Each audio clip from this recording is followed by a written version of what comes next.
Hey this is Anjali and welcome back to our channel শুধু অঞ্জলি। চলে এসেছি নিকো পার্কের পার্ট 2 নিয়ে, জানি অনেকটাই দেরি করে ফেলেছি। নিকো পার্কের এন্ট্রি ফি হচ্ছে 300 টাকা এবং ভিতরে গিয়ে যদি অল রাইডস করো তাহলে তার জন্য একটা প্যাকেজ নিতে হবে যার দাম 700 টাকা। এছাড়া যদি সেপারেটলি কোনো কিছুতে রাইডস করতে চাও তাহলে তার জন্য সেপারেটভাবে টিকিট কাটতে হবে।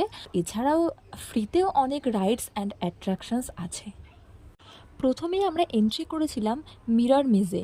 আই ওয়াজ পাজলড, আমি লিটারেলি হারিয়ে গেছিলাম ভিতরে গিয়ে। জায়গাটা ভীষণ সুন্দর, তোমরা সবার সাথে যেতে পারো, family friends and I think বাচ্চারা বেশি এনজয় করবে। তো যেরকমটা আমি আগেই বলেছি, এরিয়াটা অনেকটা বড়, পুরোটা কভার করতে রাত হয়ে যাবে। তো একটা গোটা দিনের ভিডিও 1 মিনিটের ব্লগে ইনক্লুড করাটা একটু কঠিন। দ্যাটস ওয়াই আমরা কী কী রাইডস অ্যান্ড অ্যাট্রাকশনস এনজয় করলাম সেটা নিয়ে দেখা হবে পার্ট 3-তে। ততদিন ভালো থেকো, বাই।